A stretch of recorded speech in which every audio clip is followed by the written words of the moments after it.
Music gives a soul to the universe, wings to the mind, flight to the imagination, and life to everything. I couldn't agree more. Music is so powerful. As people listen to it, they can be deeply affected. Everyone responds to music, even babies, whether it's the universe of rhythm, whether it's how everything kind of dances when music is played. It just seems like human nature cannot do without music.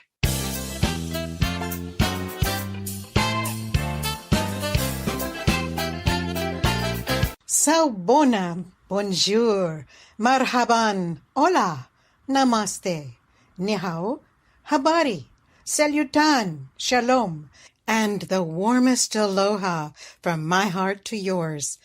I'm Tadia Rice, and I'm so happy to be with you to bring you another edition of Womanocity for Women with Curiosity. I'm located in the middle of the Pacific Ocean in the Hawaiian Islands, the most distant landmass from anywhere else in the world, broadcasting globally on Woman Radio, for women, by women, reaching out around the globe to unite women.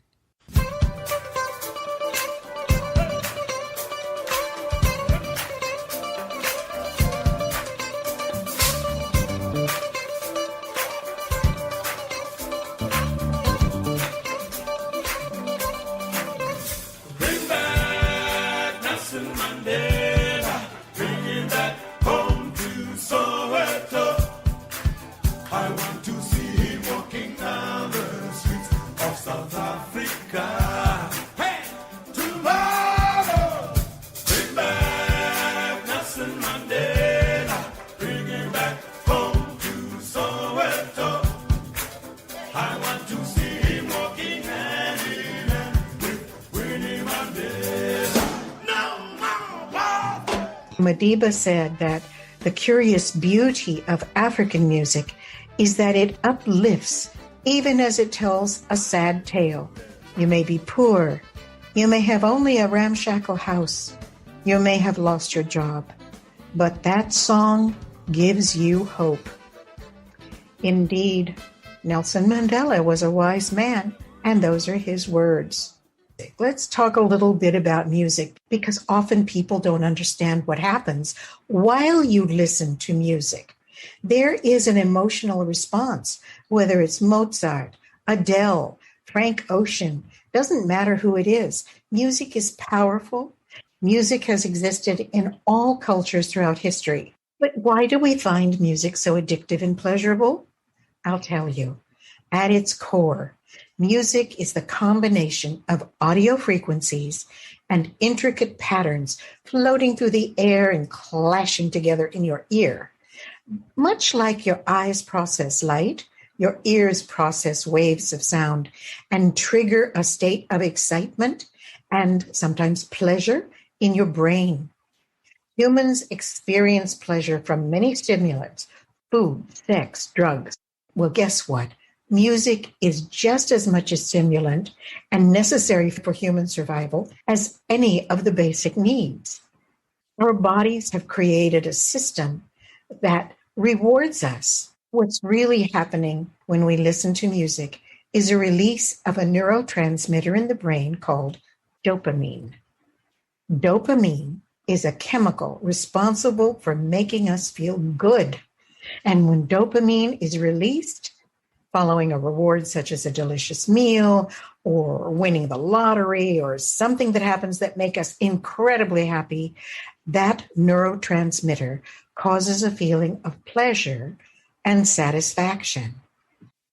Music has the ability to create a state of arousal, causing your pupils to dilate, your blood pressure to rise, Even though music does not have a direct survival benefit, the emotional reactions to it causes a release of the feel-good chemical. Yep, dopamine again. The exact evolutionary reasoning is unclear. The amazing fact remains. Music chemically alters our body and makes us feel great. In the same way that a drug-induced dopamine surge leaves you craving for more, music becomes addictive. The dopamine tells your body it was rewarded, and it creates the desire to seek out more. Even though music enjoyment is entirely subjective and intertwined with cultural and personal experience, the chemical effects remain consistent among the human race. It's a perfectly natural drug of happiness. So music, music, music, we can't get enough of it, and we always want more. It's hard to imagine life without it. We would have no music in films, no happy birthday being sung, no Christmas carols, no playlists. Music affects us so deeply and so powerfully. Understanding its emotional hold on our brains gives us the exploration to answer those questions. Melody is music's most powerful tool when it comes to touching our emotions. Our mothers, our grandmothers might have sung lullabies to us when we were infants, and tests have shown that we can, even as babies, recognize tunes we heard when in the womb. Music is so very powerful. It has the power to change the world. Here's a few examples. In 2003, the 46664 concert was named in honor of Nelson Mandela's prison number, hosted by Nelson Mandela in an effort to raise awareness about the spread of HIV/AIDS. Beyonce, Youssou N'Dour, and Queen were just a few of the big names in that concert.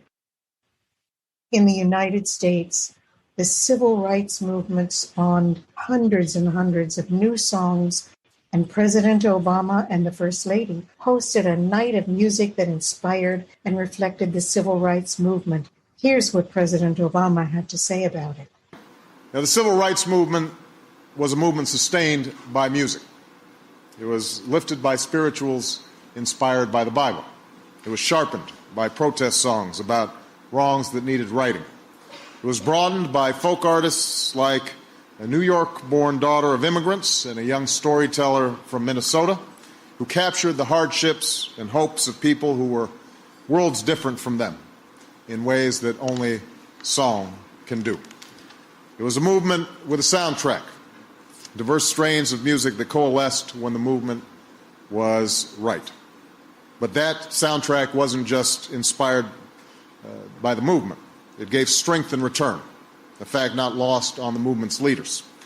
It's been said that when Dr. King and his associates were looking for communities to organize and mobilize, they'd know which were disciplined enough and serious enough when they saw folks singing freedom songs. Dr. King himself once acknowledged that he didn't see the real meaning of the movement until he saw young people singing in the face of hostility. Above the din of hatred, amidst the deafening silence of inaction, the hymns of the civil rights movement helped carry the cause of a people and advance the ideals of a nation. Joan Baez and Bob Dylan knew this. One day in 1963, they joined hundreds of thousands on the National Mall and sang of a day when the time would come, when the winds would stop, when a ship would come in. They sang of a day when a righteous journey would reach its destination. Enjoy. Music has more power than people often think about. So play your music, enjoy your music, sing your music, dance to your music. Above all, let music permeate your life.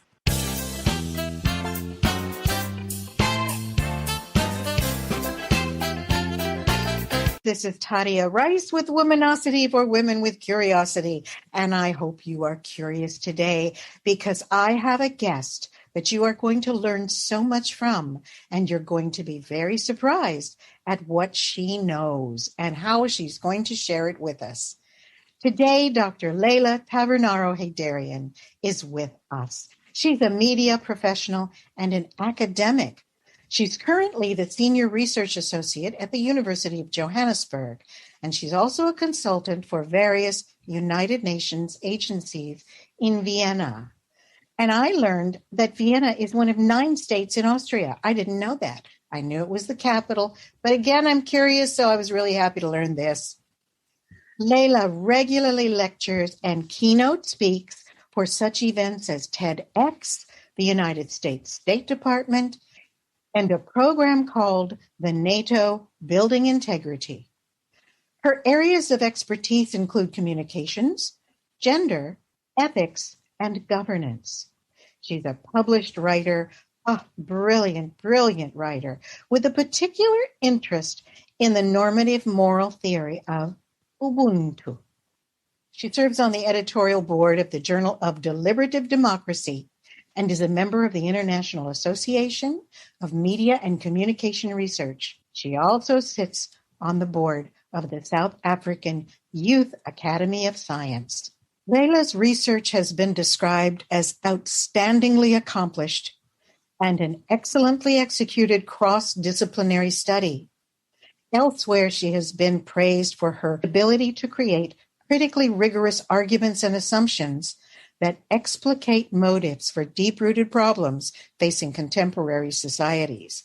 Oh, we're going to talk about that one. That's a mouthful. She also is recognized for contributing to the understanding and cross-fertilization of issues from an interdisciplinary perspective in the wake of thunderous calls for transformation. Oh my gosh, how did this all begin? We're going to find out now. Welcome, Dr. Leyla Tavernaro-Haidarian. Thank you so much. It's such a pleasure to be on the show. It's so great to have you. I've been after you for a while, and I'm so glad I was able to nail you down. You know, it's really very inspiring for me to listen to you after both of us having lived in South Africa for many, many years. What was your inspiration to study Ubuntu? It's a 2,000-year-old philosophy found in every country south of the Sahara. And you're known as the expert on the philosophy of Ubuntu. And of course, for those who don't know what Ubuntu means, it's an Nguni Bantu term meaning humanity. And some of you have also known it translated as I am because we are, or humanity towards others, or in Zulu, Umuntu Ngumuntu Ngabantu. Okay, my dear, what led you, A, to South Africa, B, into Ubuntu? My journey to South Africa was one that was a journey of wonder. That kind of fell into my lap. I really only came to visit a friend of mine in South Africa and basically fell in love with the country, as one does.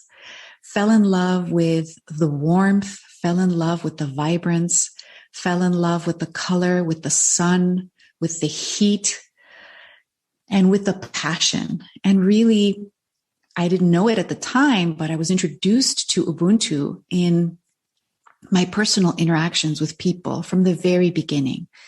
This sense of community, this sense of warmth and togetherness was what caused me to fall in love and want to be there in the first place. And I remember being touched by the hospitality, by people's homes being so open. And this is something that is quite an interesting observation, because when you are learning about South Africa as an outsider and you hear about the news about South Africa, you think about crime perhaps, or you think about statistics related to crime. You think about people living behind walls and barbed wires, electric fences.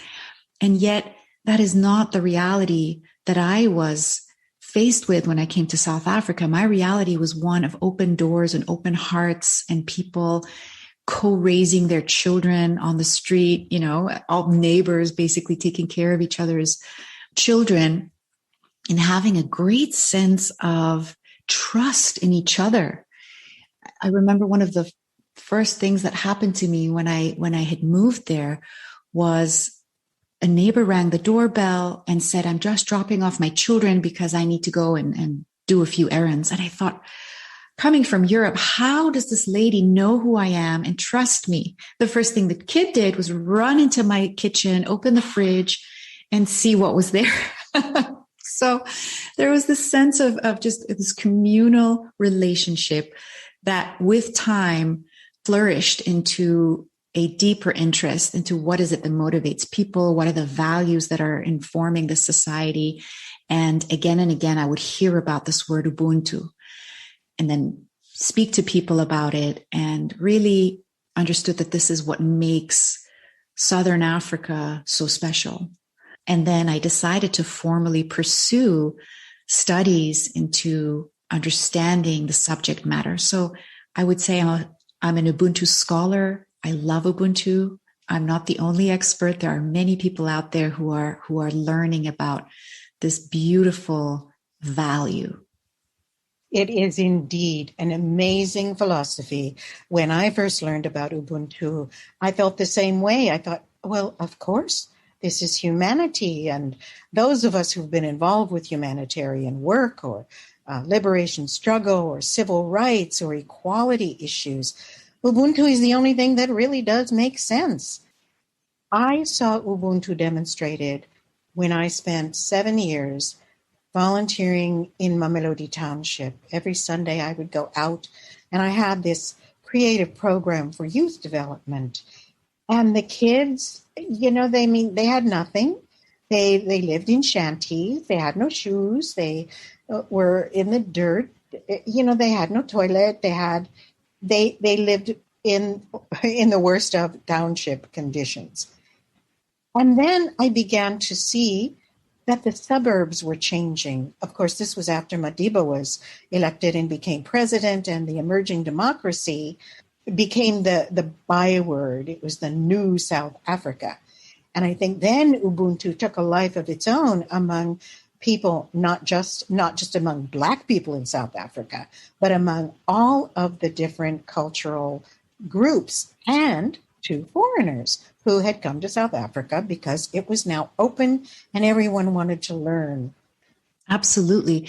And what is so special to me is that Ubuntu gives us the opportunity to redefine our relationship with one another, because it places our common humanity as the overarching category of identity. So we are still able to be diverse. We're still able to be unique and special, each in our own way.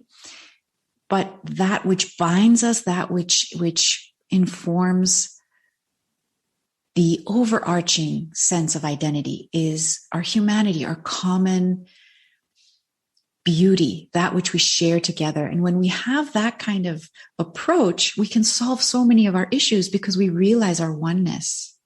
The urgency of transformation within post-colonial settings has permeated throughout the entire continent. You have come up with some very interesting ways, some methodologies. You talk about reimagining Africa from in the decolonization as a process.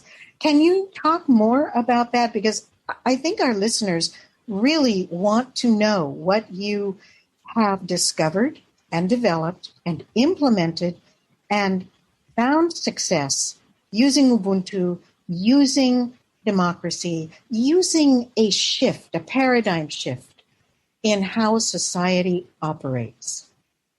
What has become apparent to me over the last couple of years studying and looking at Ubuntu is that while it is an ancient philosophy, a value that permeates in very intangible ways, sometimes only through spoken word and through stories, it is something that we have to look at from a contemporary perspective, from the perspective of today. We have to look at it and not try and look for all the solutions in the past, but to say who we are today has been shaped by colonialism, has been shaped by struggle, has been shaped by all those things that have been negative.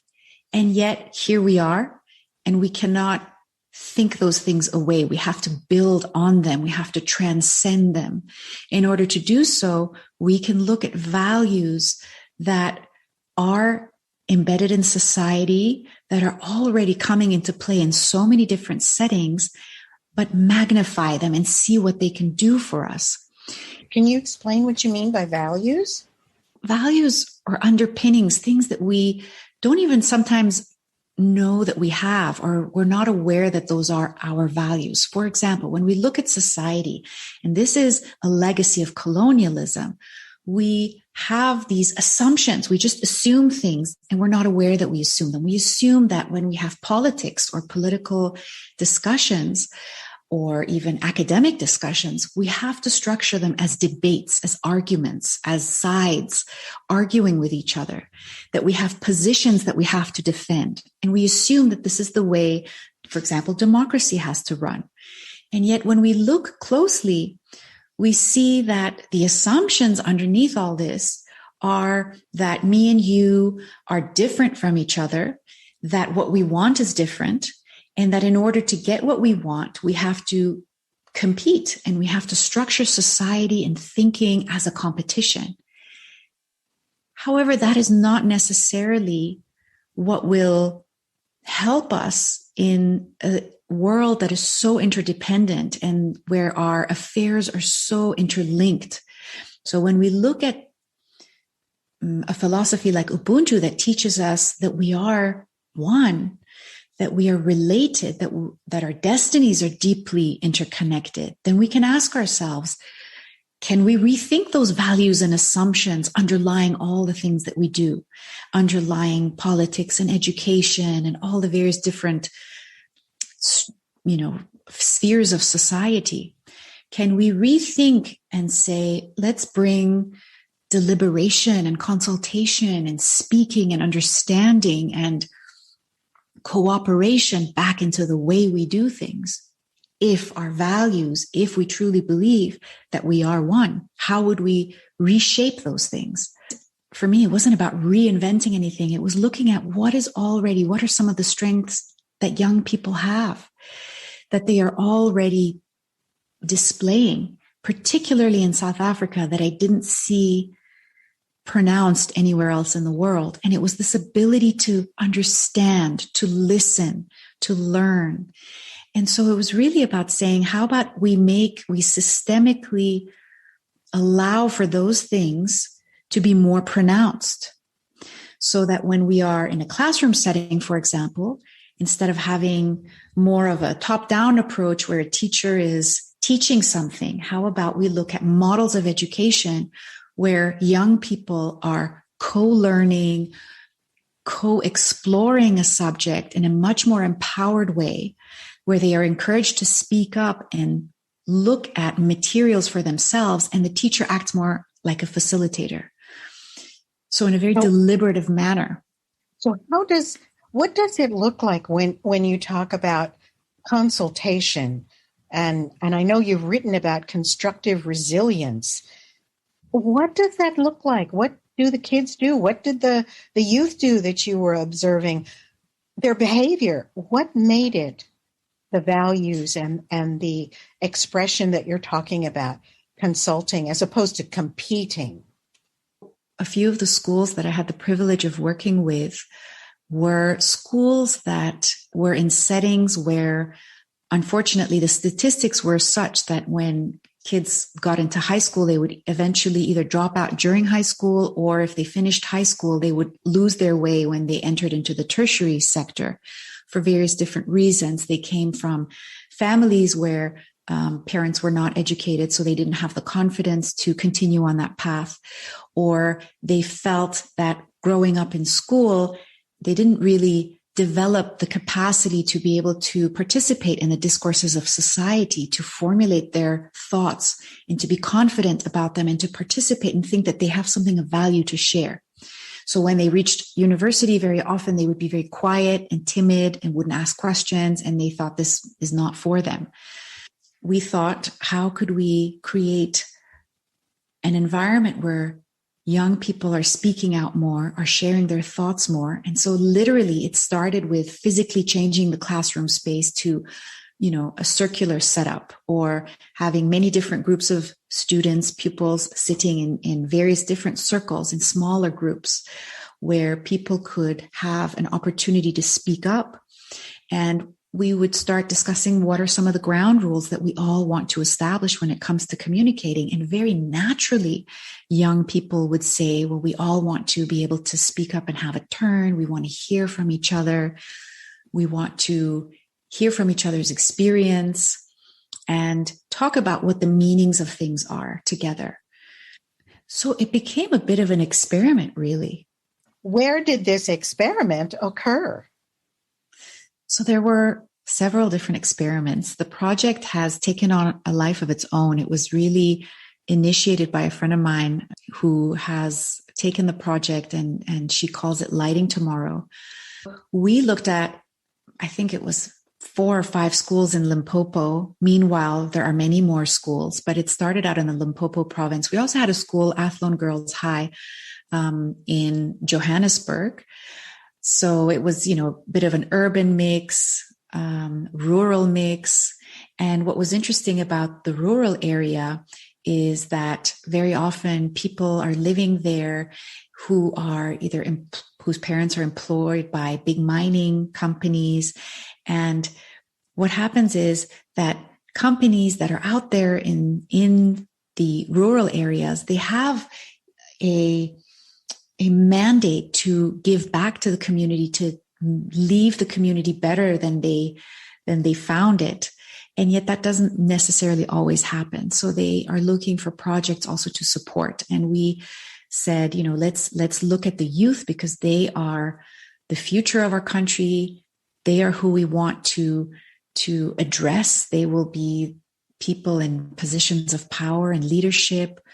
And we need these young people. So they were children with very little resources, with very little material resources, but an incredible wealth of psycho-spiritual resources that came to the fore, and which we were really able to build on. So your recurriculation, as you call it, is what is really having impact in changing how education is delivered. And, you talk about consultation and discourse without arguing or without competing. And you've studied ethics and power and transformation, all which ties into Ubuntu, because Ubuntu can be the motivator for all of these shifts, all of these changes. Which has been the most exciting aspect of all of this for you? The most inspiring or exciting aspect has really been to see young people gain confidence, to feel that their instincts and their feelings about the future are very legitimate, and that they have a way of transforming and reshaping the future. They do not have to go with what has been inherited. They can choose what they inherit, but they also have to choose what they make and what they do going forward. There's this beautiful quote that is actually from a Persian poet, Rumi, who says, "The words we speak become the house we live in. Speak a new language and the world will be a new world." And to see that in action among young people, speaking a new language, thinking about things in a new way, giving them permission to say, let's come up with solutions together. Let's question what we've inherited. Let's determine what we give forward. That has been the most exciting, to see it actually happening among young people. Wow. You really touch lives with your work. It's amazing. And my congratulations to you, especially for the recurriculization programs in Limpopo and other parts of South Africa. Speaking of touching, hey, you were a big Miriam Makeba fan, weren't you? Yes, absolutely. Love her to bits.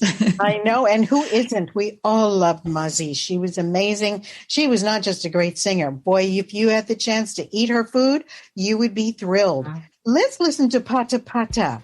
It's probably the most well-known song for her outside of the country. For those who don't know what it means touch in Xhosa. And, when she first hit the United States in 1967, that was the song that made people go crazy and stand up and dance, and they did. So let's dance.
Thank you, Miriam. Pata Pata is so true. Touch, touch, touch. We try and touch people on Womanocity for Women with Curiosity. And today we are being touched by Dr. Leyla Tavernaro-Haidarian, an expert on Ubuntu and many other things. And thank you for sharing all the information about decolonialization, the discourse around recurriculation. Thank you. Everyone in the world must learn to express Ubuntu every moment in their everyday lives. I know you were very inspired for your academic side, and you were so inspired by Ubuntu, but you have inspired others in so many ways over so many years. I've seen you do it, and you've inspired me. What I'd like to know is, who has inspired you in your life? You've traveled all over. You've been amongst so many different cultures. You yourself have a multicultural background. What inspired you to live this incredible life of living on different continents? There have been so many people along the way that have inspired me, including yourself, Tadia. I will never forget the day I actually met you was in LA. I don't know if you remember that. We were in LA and you were singing this beautiful prayer, which I believe was South African. Ubunye? Yes, Ubunye. Ubunye.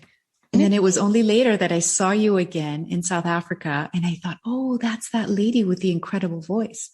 So there've been a lot of people, but really, I guess my story begins before I was born with the people who came before me in my family and who have come from very diverse backgrounds. On my mom's side, they are Persian, but they have such a religiously diverse background, Muslim and Jewish and Baha'i. On my dad's side, he has a Catholic background and is Italian, Austrian.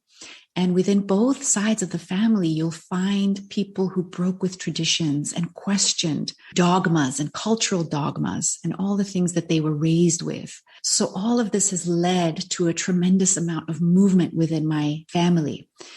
And so my Persian family eventually ended up in Europe, for example, as a result of both deliberate choices and later a revolution that took place in Iran that forced my grandparents to leave at a later time.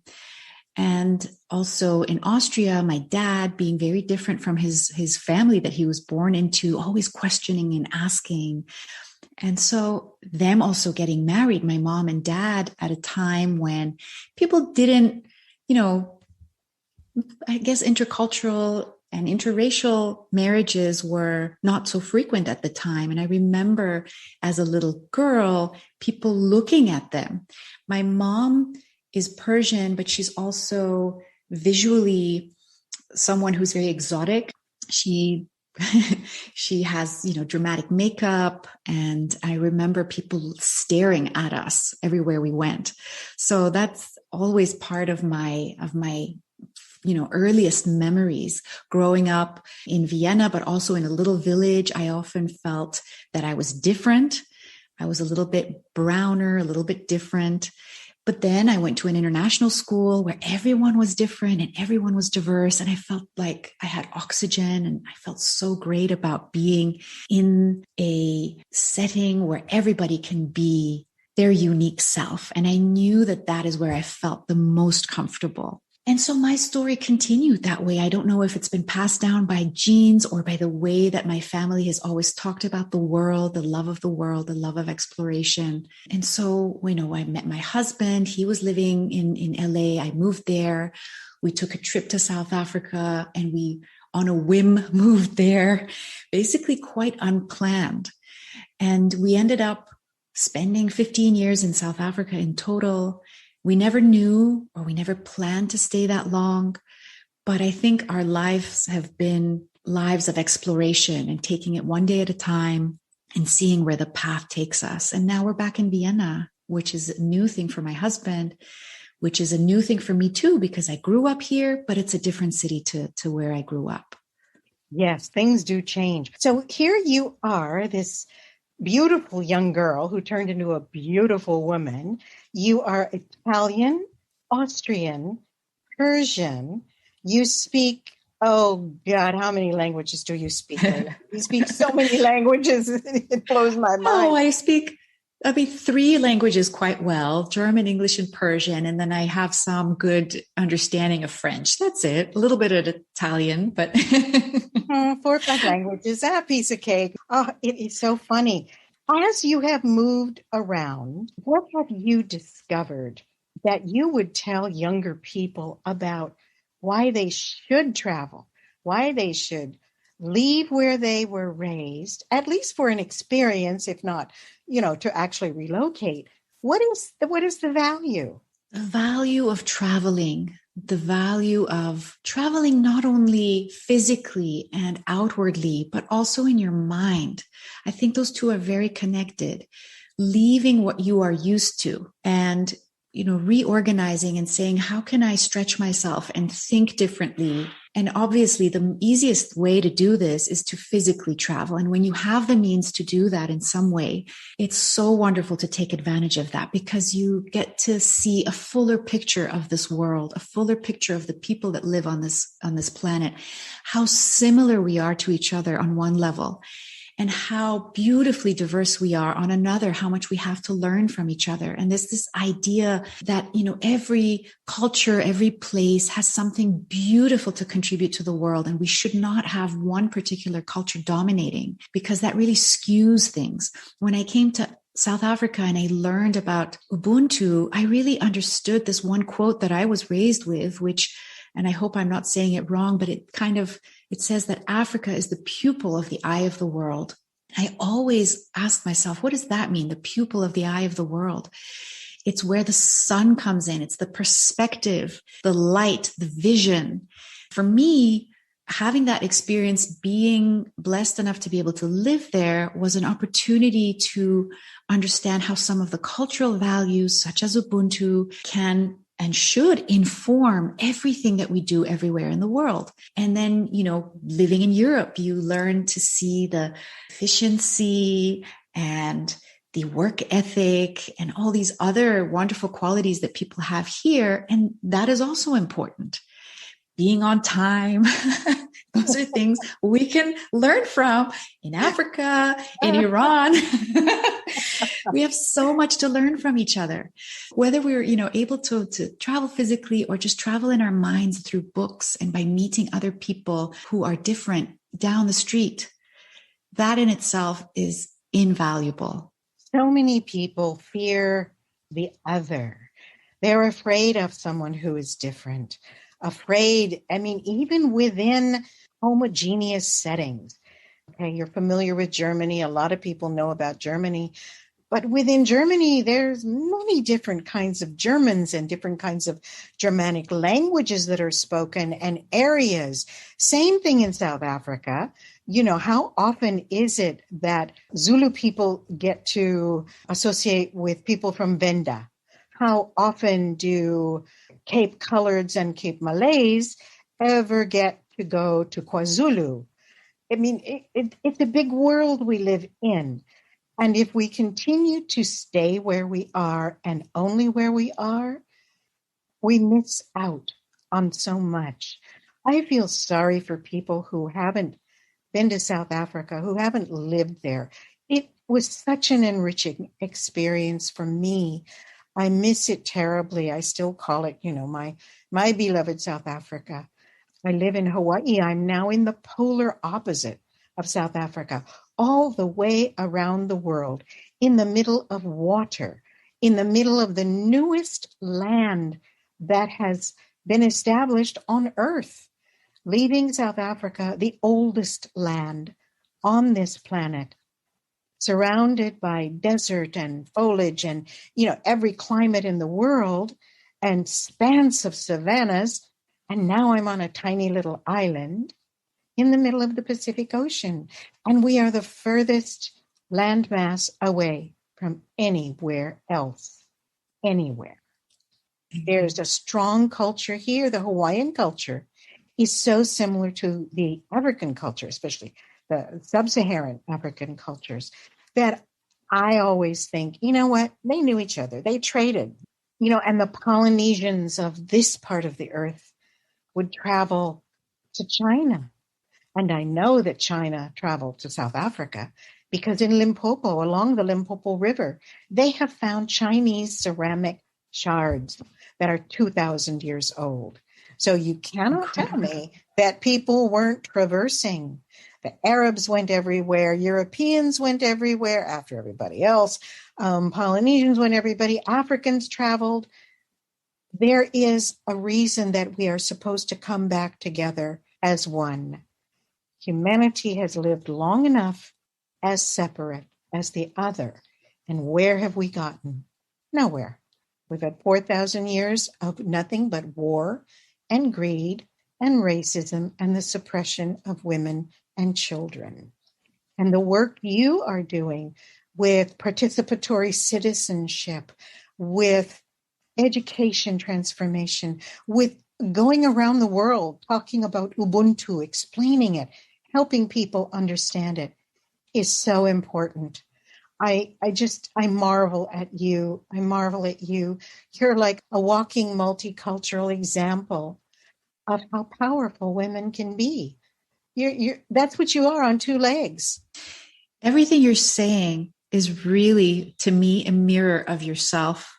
And I don't think you can see something unless you recognize it in yourself. And I think that is a beautiful thing because it means that you have those qualities.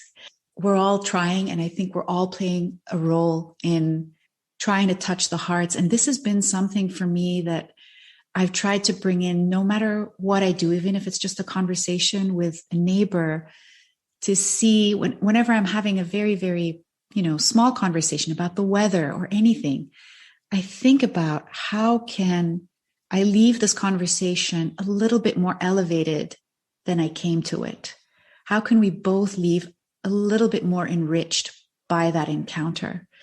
And even just having that intention, I believe, creates a lot of positive vibes that spread and just take root, eventually. It's those tiny little things that matter, I think, most. That would help women so much to keep that uppermost in your dynamics that we have with others, to elevate the dynamic, elevate the conversation, bring it higher, bring it to a level maybe where you haven't been before, maybe that makes you a bit uncomfortable only because you're still building your confidence about it. I know that for you, being Italian, being Persian, being Austrian, you have faced in the different places you've lived some persecution because you have been the other. Your grandparents were the other because of their religion, and they were persecuted, and they had to escape Iran, really, as so many Jews and Christians and Baha'is have had to do, because, of course, it's fundamentalist Islamic now, and it's just really been a sad, sad case of religious discrimination. Your dad is Italian, and he brings a whole nother strong culture, because Italians, it's a strong, strong culture.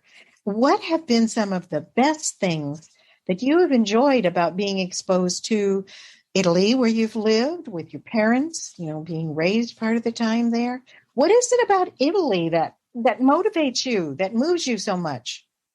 Italy is oh my goodness, it's my childhood getaway. It was always associated with beautiful, warm, sunny summers and letting your daily troubles behind and going to this gorgeous place that really has been blessed with so much cultural, architectural, and historic beauty. If one ever has the opportunity to go to Venice, for example, one feels transformed into and taken into another era to see these gorgeous little crooked buildings in the water and learn about the history of how it all came about. I remember the last trip I took before this whole COVID pandemic happened was with my in-laws, my niece and nephew and my son. And we went to Italy, and we also listened to podcasts to get a bit of a historic sort of background on all the various different places we were visiting. And this was so enriching and so beautiful. And just the ease and the breeze of the summer. So it was really that sort of beautiful sense of life. And Italians, very much like South Africans, have a love of life. They love to dance and they love to eat. They love to be together. They are definitely very, very social. Family is important. Community is important. Pasta is important. What can be better than pasta? I know. Carbohydrates. Pasta, pizza, pasta, all the wonderful foods of Italy. And what's your favorite Italian song? My favorite Italian song is L'Italiano by Toto Cutugno. And it really just summarizes my childhood experience, my summer experience, and all that feel-goodness about Italy. Let's listen to L'Italiano by Toto Cutugno. What does L'Italiano say in a nutshell? It sort of is a review of all the beautiful things about Italy, whether it's the seaside, the gelato, the easy breeziness of the people, the friendliness. It kind of gives you a list of all the beautiful things that are to be found in that culture. Oh, I can't wait. Let's listen to L'Italiano. Lasciatemi cantare con la chitarra in mano. Lasciatemi cantare, sono un italiano. Buongiorno Italia, gli spaghetti al dente e un partigiano come presidente. Con l'autoradio sempre nella mano destra, un canarino sopra la finestra. Buongiorno Italia con i tuoi artisti, con troppa America sui manifesti, con le canzoni, con amore, con il cuore, con più donne, sempre meno suore. Buongiorno Italia, buongiorno Maria, con gli occhi pieni di malinconia, buongiorno Dio, lo sai che ci sono anch'io. Lasciatemi cantare con la chitarra in mano, lasciatemi cantare una canzone piano piano, lasciatemi cantare perché ne sono fiero, sono un italiano vero. Italia che non si spaventa, con la crema da barba la menta, con un vestito gessato sul blu e l'amo viola la domenica in TV. Buongiorno Italia col caffè ristretto, le calze nuove nel primo cassetto, con la bandiera in tintoria e una 600 giù di carrozzeria. Buongiorno Italia, buongiorno Maria, con gli occhi pieni di malinconia, buongiorno Dio, lo sai che ci sono anch'io.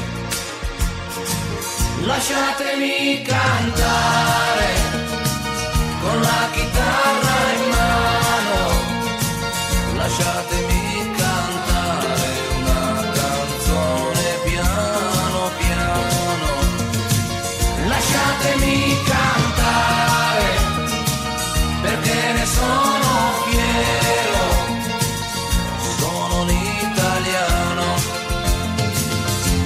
italiano vero.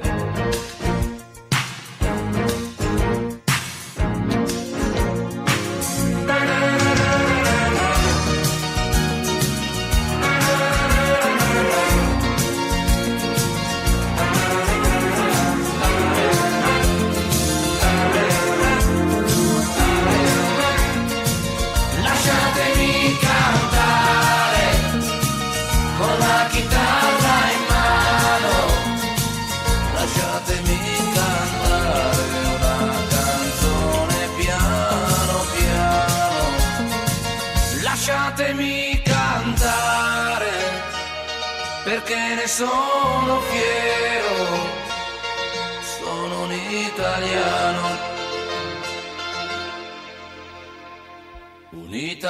vero.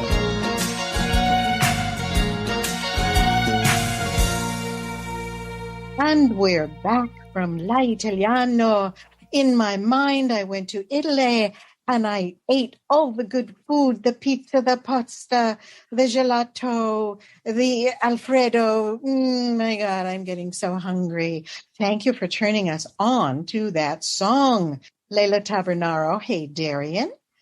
Oh my gosh, you've done so much and you have your PhD and you have gone to school all around the world and you've taught.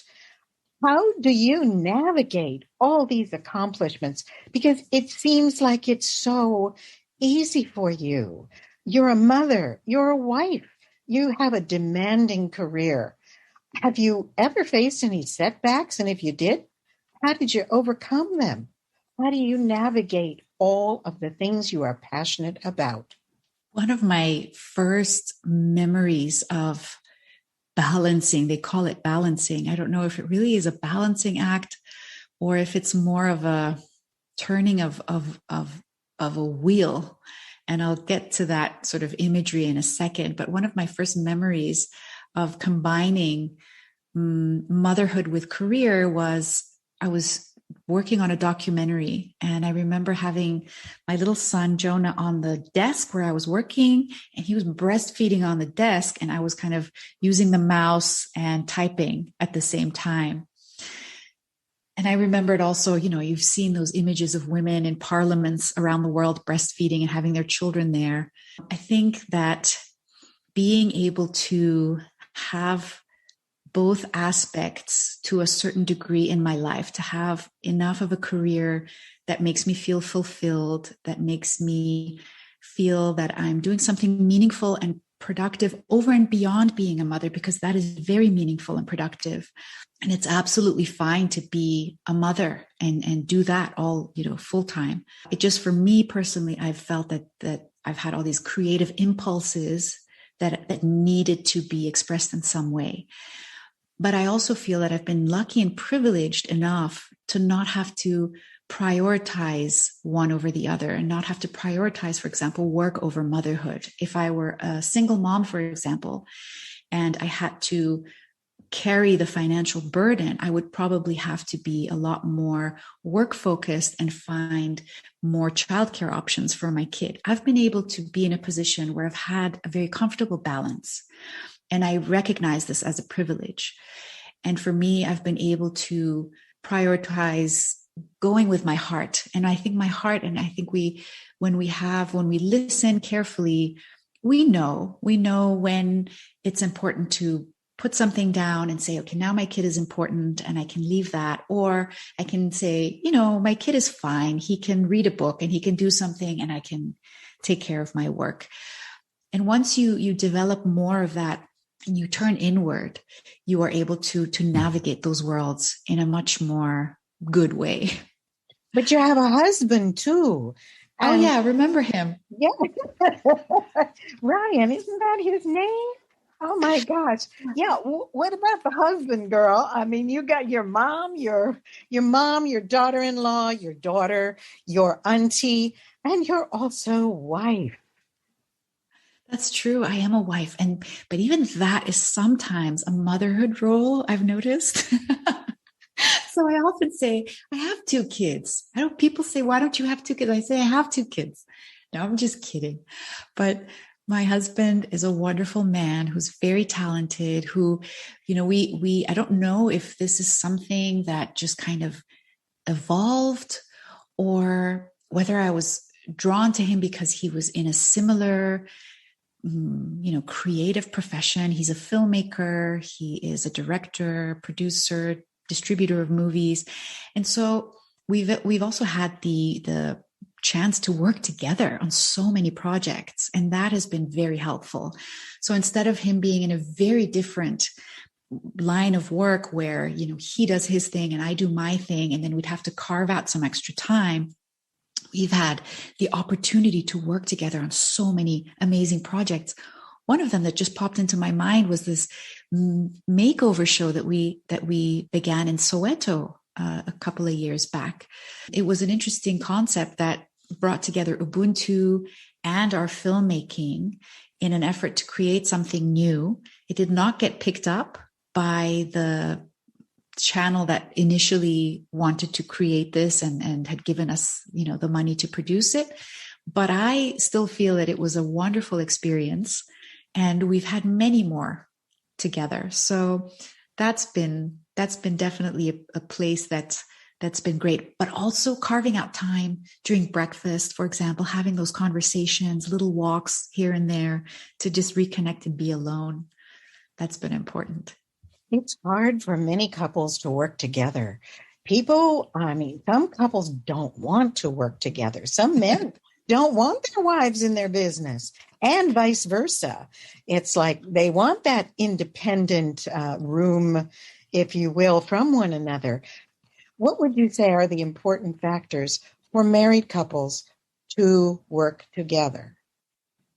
That's a great question. And I do think that a certain level of distance or having something that you can do on your own is very important. So, for example, when it comes to our free time, and there is some of that, believe it or not, I love to run and my husband loves to play tennis. And I actually like that we have something where we can then tell each other about that. And we're not always together. But for couples that want to work together, I think what's important is that sometimes roles are clearly defined. So we're understanding what are the strengths that each person has, so that both are not trying to become dominant in one specific area. For us, our strengths have been very complementary. So I've been more on the side of writing and editing pieces, and Ryan has been the macro producing, the conceptualizing, and the visual fine-tuning of sounds and visuals. So he's and camera work, right? So all of these different capacities that we have work together. Whereas if we were both really great at directing or both really great at editing, we would probably find it very difficult to find a middle ground, or to be able to say, okay, like, how do we split that up? What were the movies that you made in South Africa? I bet some of our listeners have seen them. The two movies that our company produced in South Africa, co-produced, were Vehicle 19, starring the late Paul Walker, who was the star of The Fast and the Furious. And there was another one called Accident. And interestingly, they're both about cars. So a lot of the movie focuses on cars. It's all about action. And it's a little bit funny because it's a bit of a move away from the more meaningful things that we do when it comes to our documentary work. All of our documentaries and TV programs and, Zoom casts and everything we do is usually about something very, very meaningful and deep. But the two movies that we produced were more on a level of action and just having fun. But that's a balance too, because you can't always do only one thing all the time, because that can get very, very old. Well, what have some of your documentaries been about? So there've been a few. I think one that stands out for me, that means a lot to me, was called Beyond King of the Mountain. It's a short documentary, about 20 minutes long. It really captures this whole process and evolution of my own thoughts about democracy and what could democracy look like if it were informed by values of cooperation and the assumption that we are all one. Because if we go back and we look at the meaning of democracy in ancient Greece, it really only means by the people, for the people. Somewhere along the line, and informed by a very sort of industrial revolution, Thomas Hobbes, we decided that we needed to structure it as a competition and structure it in a very adversarial way. And to this date, I think it's become clear over the years that this is no longer serving us. So this documentary is all about what are some of these assumptions that we can rethink? How could it look like if we were more gracious, more kind? And I'm using words that we don't usually associate with politics. That's right. But, I look at the TV and I see our own politicians in Austria right now, because this is where I'm living, and them having to answer to journalists when it comes to the decisions they've made for COVID. Now, of course, the role of journalists is important in questioning, and, they have this idea that we need to keep a check on power. But the way we ask these questions is also important. If we're always firing them in a way that, you did this wrong and why did you do this, then there is a response that is also defensive and people are justifying what they did, instead of saying, well, that was the best decision I could make at the time, showing humility, showing that we are all just learning and that we make errors and that we need to move forward together. So if we were to pool all those energies together rather than wasting them on arguing and holding each other accountable, then there would be so much more progress. That was one of my favorite documentaries. I'd love to see it. Where can I see it? I believe it's still online. It's called Beyond King of the Mountain. King of the Mountain is a game that boys sometimes played, where one guy is on the top of the hill and the others are trying to push him off to gain ascendancy. It's this old, some people call it King of the Hill.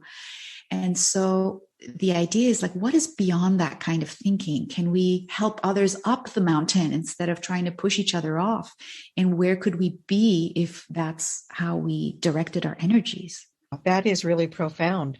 And I think we've seen all around the world now, 2021, COVID, elections, revolutions, we have seen media and politicians interact with less civility than ever before.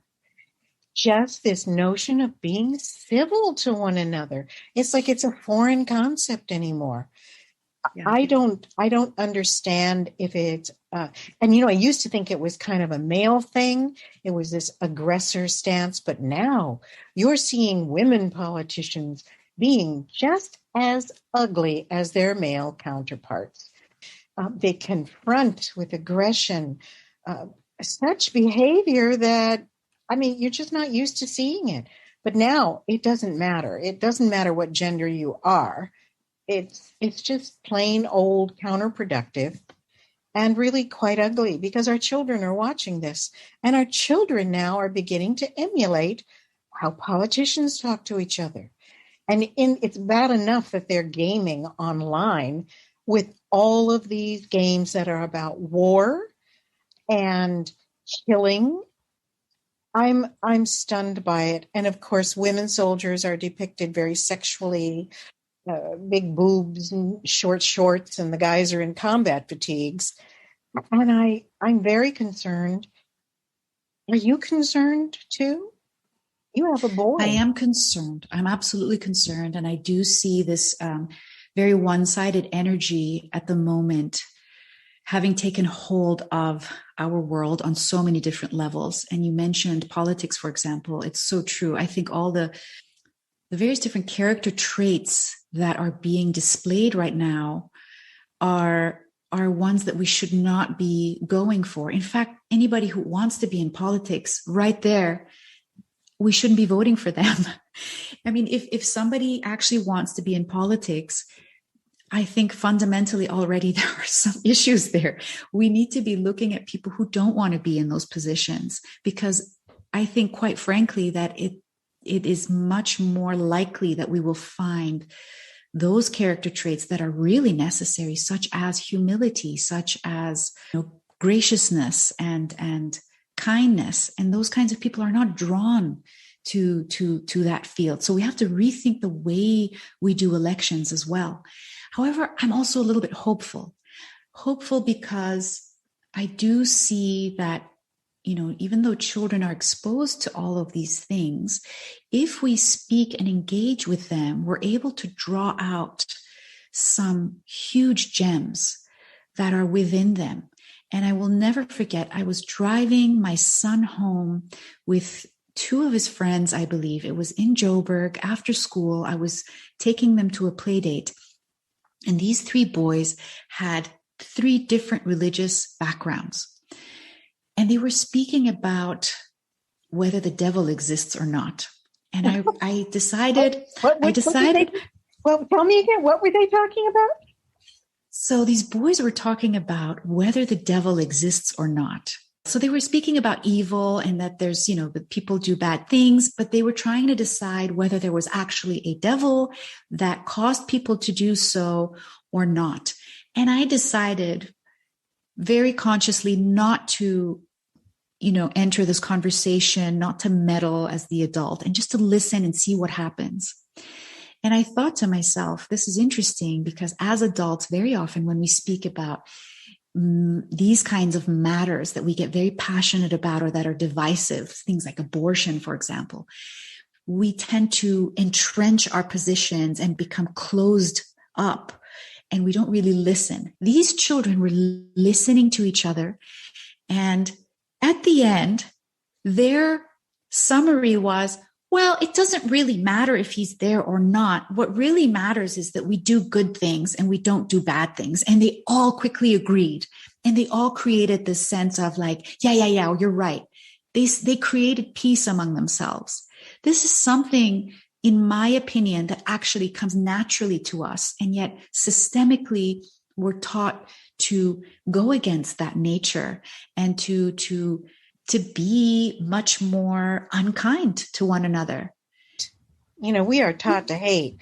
Babies are born and they might bite each other or push or steal a toy, but it's not hate. It's because they want something and they need immediate gratification.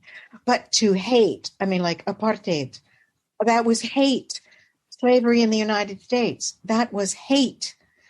Hate is just such a strong teaching And I don't know how we change that. I'm hoping that women in government will be able to teach that. When I look at the entire world and I look at how women are impacting and affecting government and policies and laws, Rwanda, of course, leads the world. They have the most, matter of fact, over 60% of their parliament is women. And Rwanda is so amazing. I love Rwanda. Don't know if you've ever been there, but I hope one day you can go. And then of all places, Cuba. Cuba has 53% of women in government. Wow. And here everybody thinks Cuba is this impoverished, horrible place, that the United States narrative of it has been so bad, so negative, and we're actually banned from going to Cuba unless we go through Mexico. It's really stupid, and I do hope that under this new administration, that might change. Also, we tend to think of Hispanic countries as very male-dominated, machismo, lots of macho man. Bolivia has 53% of women. They're almost the same as Cuba. And Mexico is not far behind. So you see, these Latin countries are amazingly progressive. And dear, wonderful Namibia, the sister nation to South Africa, they have almost half of their parliament is women. Now, none of those are European countries. Europe doesn't even come in until you hit Sweden, and they're after Namibia. South Africa is at 42%, which is pretty doggone good. And all I can say is the United States is at 23%. They lag so far behind. I don't know what to say. It's the country of my citizenship, even though I live in Hawaii and I am a resident here, and Hawaii is part of the United States, the last state ever taken and stolen, but that's another story.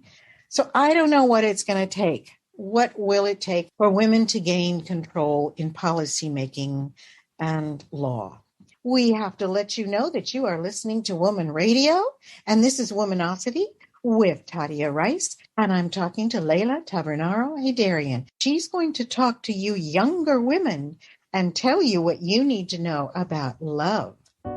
Hi, I am Dr. Sia. Please catch me every Monday at 7 o'clock in the evening on Woman Radio, where I will be talking about breaking free from trauma, from everything that is holding you back from becoming the best version of yourself. Woman Radio, well-organized man, for we are.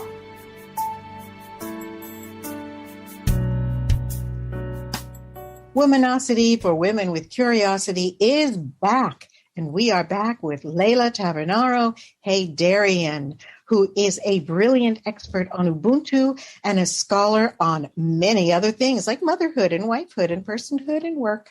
Yes, she is.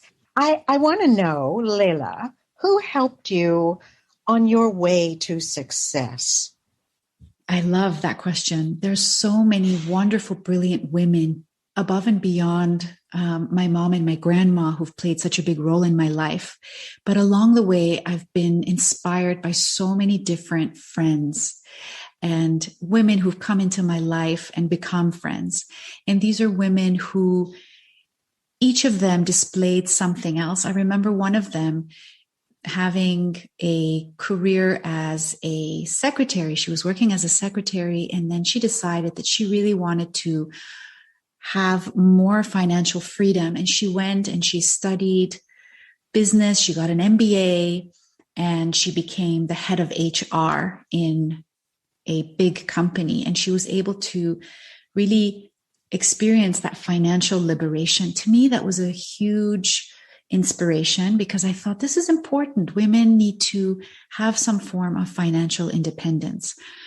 The women who inspire you. And I remember also there have been women who've inspired me on a very personal level. So not necessarily career-wise, not in terms of their outer achievements, but in the ways, for example, that they are able to hold their families together, in the ways that they almost subconsciously demand love and respect. They are respected.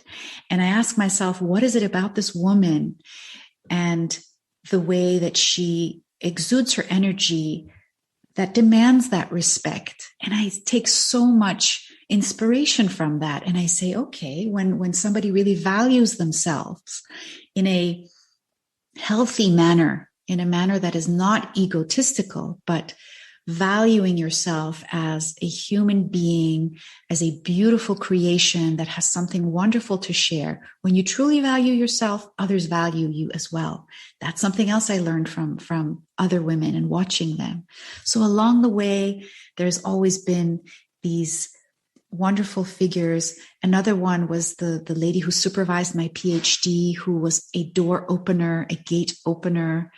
She was someone who truly understood that helping lift other women is not going to take away from her.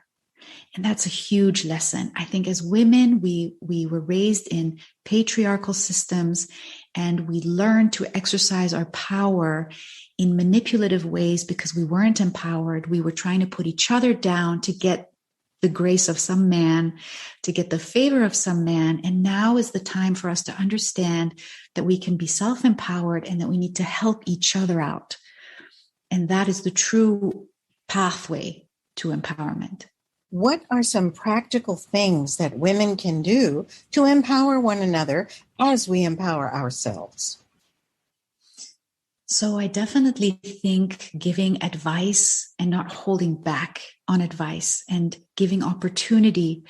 And, this is for women, but there's always so many different dimensions. This is also something we can look at when it comes to the dimension of race. So helping anybody who is systemically vulnerable or systemically disadvantaged, and creating opportunities and allowing that person to make mistakes, but feel comfortable making mistakes and helping them up, not feeling jealous or not feeling that your worth is belittled by someone else growing and shining. That's so, so important. I would also say that, yes, and you've said it, creating the opportunities for education and for growth are just so important. And that's a systemic thing. We have to allow people into the system, whether it's, giving them opportunities to be exposed to certain fields or allowing one of the things I love about Austria is that education is free. Quality education is available to people. And so no matter what your background is, you have an in. Now, it's not a perfect system, but it is a system that is very, very encouraging of people having an equal footing when they begin. They don't need to be rich. That is such an advantage. And what a boon to the society. When you have an educated society, it reflects in every way, in your government, in your arts, in the parity of income between men and women, in social status and economic opportunity. I didn't know that about Vienna. That is really wonderful. And here we have to remember there are girls who are being killed, being murdered, and women being murdered so that they don't go to school, so that they can't have an education. Horrendous things are happening to girl children in the world. It's really terrible, and I worry about it. It bothers me to no end. But you know what else bothers me the worst? And I'm sure you will agree with this, is that one thing women must stop doing is gossiping. Gossiping about other women. Gossiping Absolutely. is so dangerous. It's a character assassination. Yeah. You tell someone a rumor that is unfounded, untrue, and even if it's true, why do you have to belittle them by making them seem lesser than with gossip? I tell people, it just truly, it kills opportunities for the other person, for one. If I say, oh, did you hear about so-and-so? Well, she had an affair, and, she lies a lot. And, now some of it may be true. All of it could be true. But so what? What does it have to do with allowing her to have freedom in society, have a job, have income so she can feed her children. Saying things about people that are so negative, can be right or wrong, doesn't matter. It's negative. Why? Why can't, again, we uplift one another? Gossip is just such a heinous thing. And I know how you feel about gossip too, because we have discussed this. Gossip destroys lives. Yeah. It does. Gossip destroys lives. It's the most dangerous thing. And it's so tricky, gossip, because it can be so slight, ever so slight. You can make a tiny little comment, just even, commenting on what somebody's wearing on the outside. Oh, that dress doesn't really, why wonder why she's wearing that dress, is already a form of gossip. It's already this mental putting down of someone else because we think we're going to elevate ourselves by doing that. And that's been a huge, huge thing I've thought about throughout my life. And I do believe that it takes conscious effort to say, I really don't want to be engaged in that. I want to really, really minimize that. Sometimes because the culture is so saturated with it, it comes out. And then we have to stop ourselves and say, that was not right. And I want to do less. I don't want to do this anymore. I want to praise and I want to have a sin covering eye and I want to look for the strengths. If a person has, 10 wonderful qualities and one bad one, let's look at the 10 wonderful qualities. And if a person has one wonderful quality and 10 bad ones, let's look at the one that's great. That is the only way that we can really, truly support each other, and it will benefit all of us. It's true, and it's difficult, and I'll tell you why. You look at media, all we have is gossip shows, gossip magazines, gossip newspapers, gossip news shows. Everything is gossip, gossip, gossip. The latest celebrity, the latest politician, whatever it is. It can even be an insinuation. Oh, we heard through the grapevine that maybe in a few years, so-and-so is going to make this movie about such and such. And pretty soon it becomes fact. And it gets around and it's inaccurate and it's unfair to the person who is the subject of the discussion. Gossip just gets on my nerves. Now, it's a bad habit. I mean, look, I've gossiped. I grew up gossiping. It's what we're taught. It's what we know. And sometimes it makes you a very powerful girl on the schoolyard, but it is not right and it is not good. And once we learn how dangerous it is, it's incumbent upon us to change it and fix it and protect our sisters. We want men to protect us. Hey, we need to protect one another. It is so true. Gossip, is so corrosive and spiritually harmful. And it hurts both the person who is engaged in gossip and the person who's the recipient. And there are so many stories about how you can perhaps think of it as a person who's plucking the feathers off a chicken. Once those feathers are off, you can't put them back in. It's gone with the wind. It's out there. It's damage that can't be undone to a huge degree. And so it's very, very important that we counteract this and we speak up. Now, there are many different ways to speak up. I had a friend who used to be very clear. And if she thought you were backbiting, she would say, hey, you're backbiting. I don't want to hear it.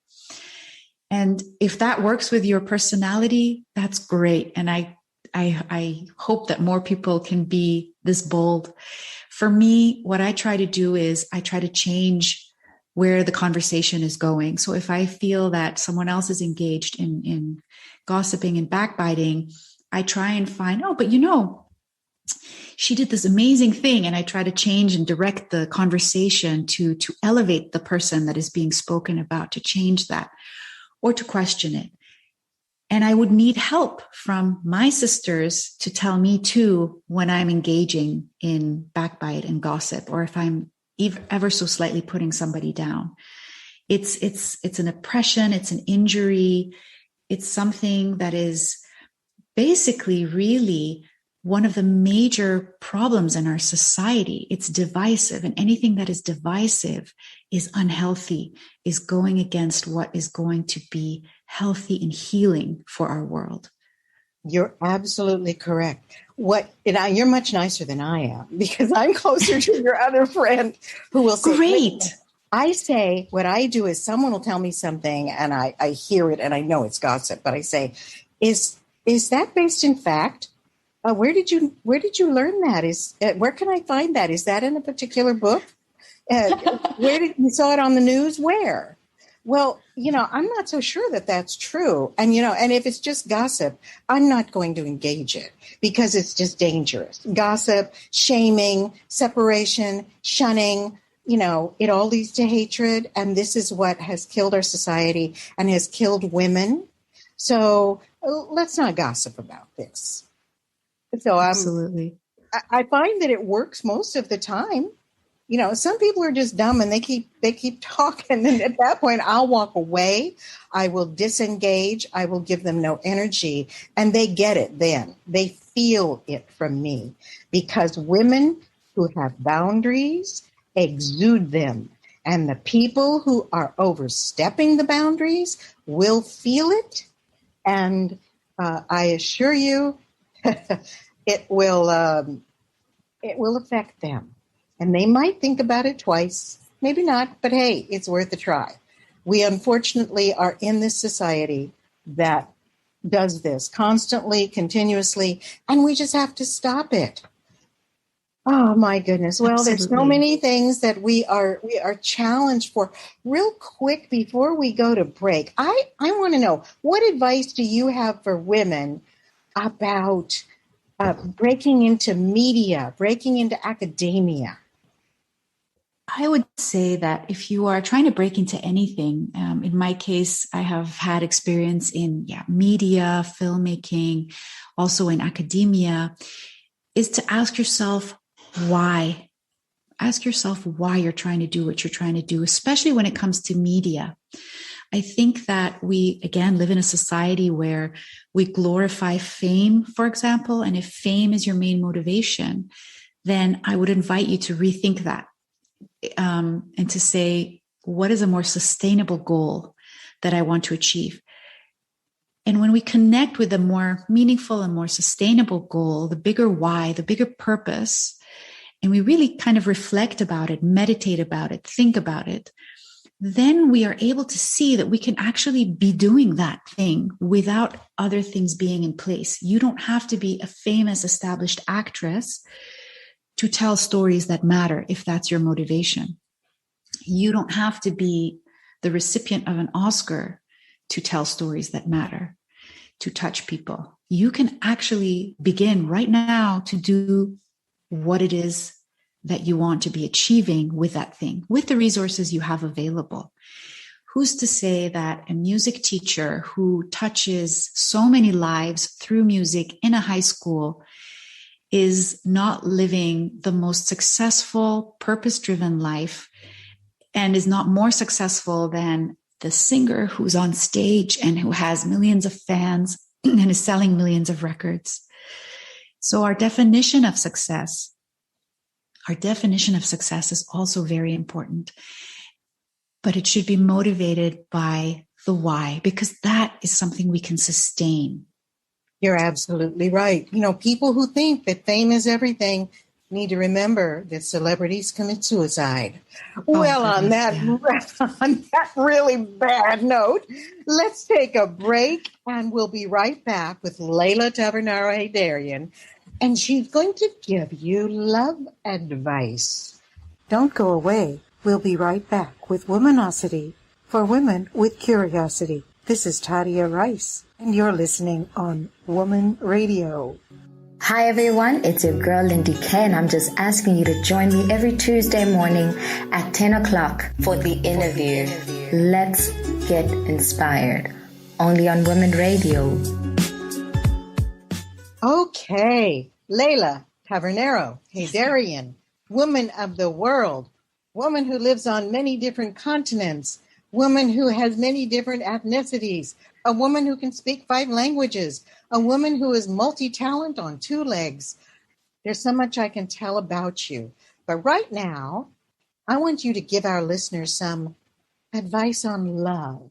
What do these beautiful young women who are listening, what should they know about love?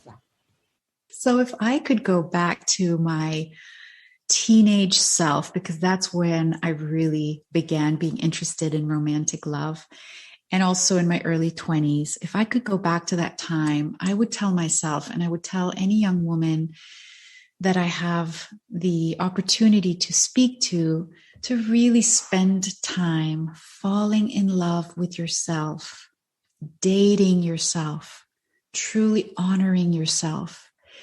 All the things that you are so willing to give and direct at another person, first direct them at yourself.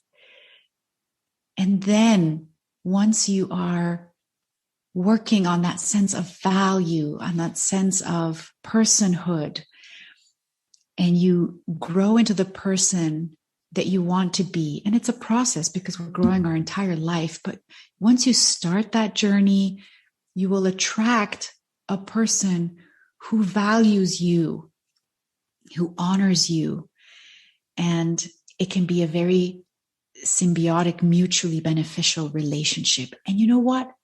If for whatever reason you don't meet anybody, you're still complete because you have directed that love and that sense of completion, and you are enough. That's very, very important to me. That's a beautiful explanation. If I can dovetail onto that amazing guidance and wisdom, I would also say to young women that don't think of yourself necessarily by your gender or your ethnicity or your race or your religion or your economic status.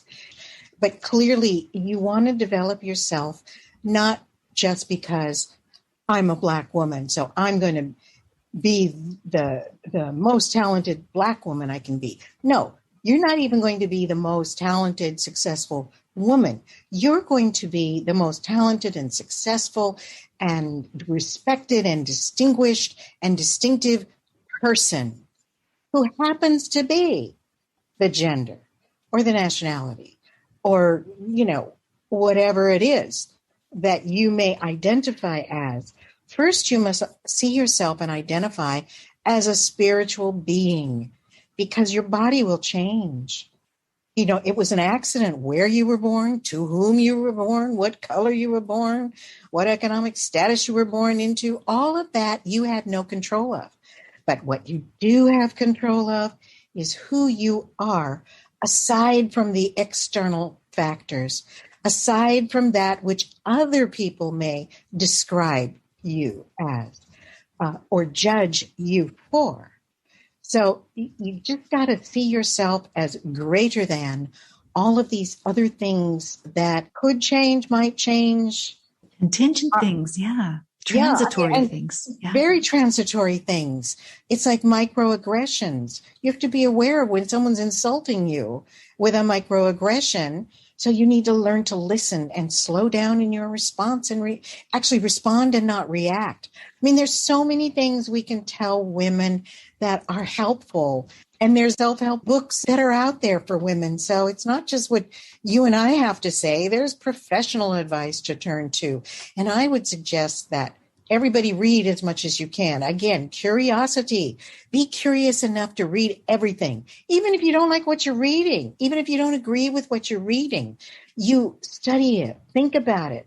See if your brain can expand. See if your brain is malleable enough to understand things you've not understood before. Because I can tell you, what you learn at 20 and you don't really get, you learn at 40 and you get a little bit better at it. And then you hit 50, it becomes clear. And at 60, you're a master at it by then. But look at all the years that have passed, the water that have run down the stream that you cannot get back again. You don't want to lose these opportunities to know yourself. Just thank you for that wonderful love advice. Now I want to know what's up for you. What's the next big thing for Leyla Tavernaro-Haidarian? What big thing do you have stirring in your pot Share it because we want to taste. So that's such a great question. And it's so hard for me to answer. It always has been. Some people have everything mapped out, and I've seen people make very deliberate plans, but somehow I've always been focused on the moment. And there's this beautiful quote. I believe I might be attributing it to the wrong person. I believe it's Eckhart Tolle, but it definitely is one of these sort of self-help mantras that are out there, which says the quality of your future is determined by the quality of your present moment. And I do think we do live in a world where we think that once we achieve this and once we have that, we will be happy. I know I've been there so many times. When I wanted to get my master's degree, I was like, when only I'm finished with that, then everything will be fine. There were 10,000 more hurdles. My PhD was the same. I remember sitting there receiving my PhD certificate, and the dean was giving a speech, and he said, you climb this massive mountain only to get to the top and see a chain of mountains ahead of you. It never really ends. So unless we're happy and peaceful in the present moment, the future is something very elusive. So for now, we are here with my family. We're in Vienna, where my parents live, where I grew up, where we are able to do meaningful work with the UN and with even refugee communities that have come in the last couple of years from many different parts of the world. And who knows where the path will take us in the future.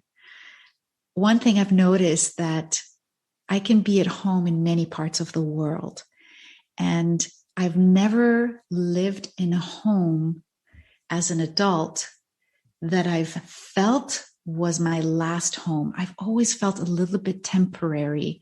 And maybe it's because as humans, our journey here on this plane is temporary.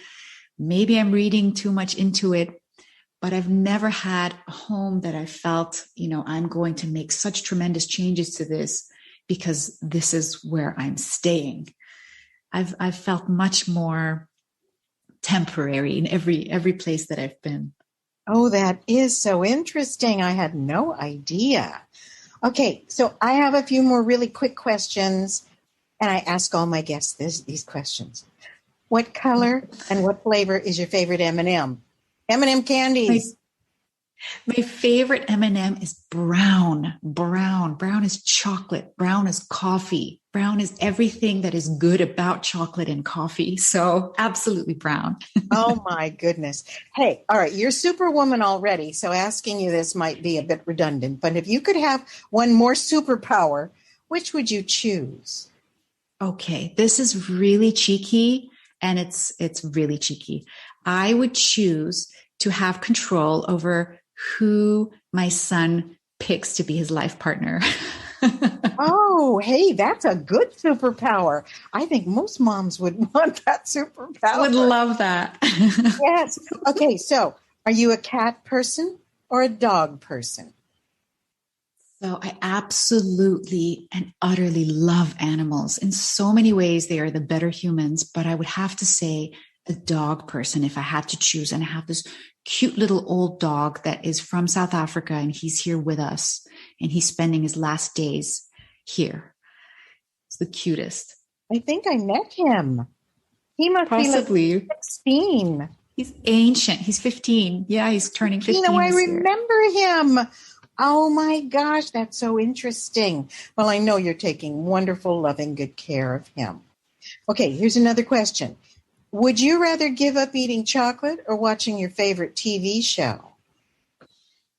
So that is like asking me to choose between my children. So that is a very difficult question. And I think depending on what day of the week it is, my answer would be different. Right now, I am so into Blackish, the TV show Blackish. Oh my goodness, yes.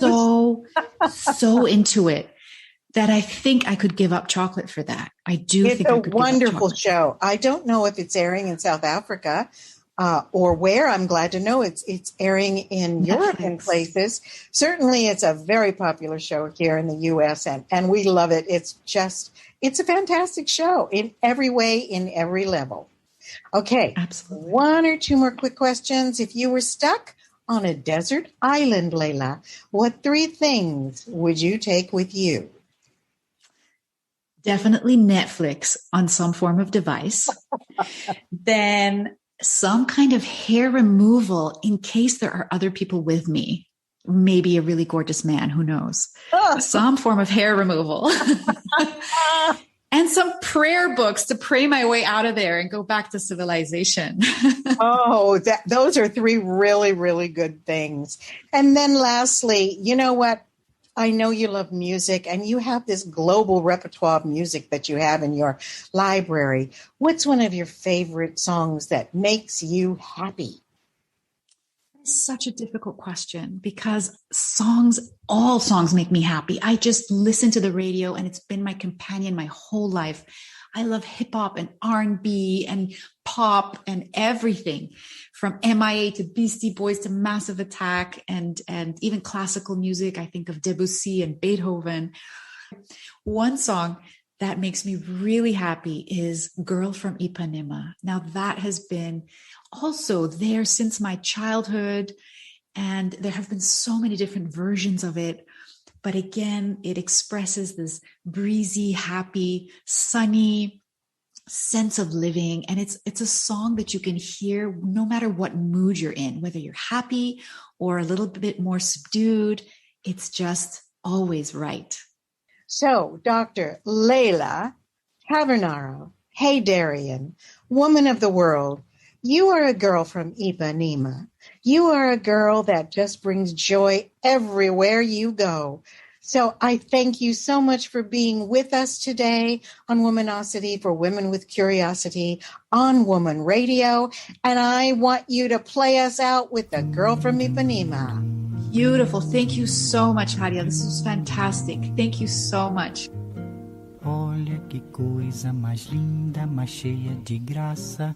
Ela, menina que vem e que passa, num doce balanço, caminho do mar. Moça do corpo dourado do sol de Ipanema, o seu balançado é mais que um poema. É a coisa mais linda que eu já vi passar. Ah, porque estou tão sozinho. Ah, porque tudo é tão triste. Ah, beleza que existe.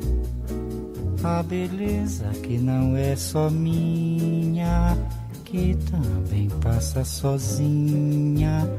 Ah, se ela soubesse que quando ela passa, o mundo sorrindo se enche de graça e fica mais lindo por causa do amor.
What does it mean to be a human being? What is truth? And does this even matter? Join me, Gabaza Deba, on Woman Radio every Thursday between 6 and 7 p.m. as I interview complex and multifaceted guests on what their worldview is and how they answer questions around origin, identity, meaning, morality, and destiny. My intention is just to get you thinking. Why? Well, it depends. It depends on whether the truth matters. Here on Woman Radio, for we are. Thank you for being with me today on Womanocity for Women with Curiosity, broadcasting globally on Woman Radio. We'll be back every Sunday from 6 to 8 p.m. South Africa time to enjoy great interviews with remarkable women and music from around the world. Join me, won't you? And I look forward. A vida não é de festa para o povo do sertão, mas até quem não tem empresta, dá a mão. A vida é mais dolorida para esse povo sofredor, mesmo assim só se vê perdida de amor. Até o lar onde falta o pão tem lá seus dias de alegria ao abrigar uma novena pra fazer oração. A fé do povo é o que há de ser, sem ela tudo vai ser pior. Nem roça, nem gado existem sem Deus. Mas quando é dia de festa, todo o povo do sertão dança para parar as arestas do coração. As moças já tão bonitas, ficam lindas como que e o homem nem acredita no que vê. Vestindo igreja e palácio, coroa e catedral, para o rezado se dança. Chegança e pastoril se dança pelo Natal, dia de reis é o final. Coco de roda e toré, orgulho da região que agradava a Lampião. Guerreiro e maracatu, quadrilha e bumba, meu boi, e só saudade depois. A vida não é de festa para o povo do sertão, mas até quem não tem empresta, dá a mão. A vida é mais dolorida esse povo sofredor, mesmo assim só se vê perdida de amor. Até o lar onde falta o pão tem lá seus dias de alegria ao abrigar uma novena pra fazer oração. A fé do povo é o que há de ser, sem ela tudo vai ser pior. Nem roça, nem gado existem sem mas quando é dia de festa, todo o povo do sertão dança para parar as arestas do coração. As moças já tão bonitas, ficam lindas como que e o homem nem acredita no que vê. Vestindo igreja e palácio, coroa e catedral, para o rezado se dança. Chegança e pastoril se dança pelo Natal, dia de reis é o final. Coco de roda e toré, orgulho da região que agradava a Lampião. Guerreiro e maracatu, quadrilha e bumba, meu boi, e só saudade depois. Vestindo igreja e palácio, coroa e catedral, para o rezado se dançar. Chegança e pastoril se dança pelo Natal, dia de reis é o final. Coco de roda e toré, orgulho da região que agradava a Lampião. Guerreiro e maracatu, quadrilha e bumba, meu boi, e só saudade depois. This is Tadia Rice, and I hope you'll join me every Sunday evening from 6 p.m. to 8 p.m. South Africa time for my new 2-hour interview show, Womanocity, for women with curiosity. Women from all around the world who've broken glass ceilings and carved new paths from technology, science, to the arts. Whether celebrity or everyday women, their stories will motivate and empower you. Learn from them. If you're a curious woman, this is the show for you. Don't forget, every Sunday, 6 to 8 p.m. South Africa time, Womanocity for women with curiosity on Woman Radio.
छोड़कर कि दिल लभे भरा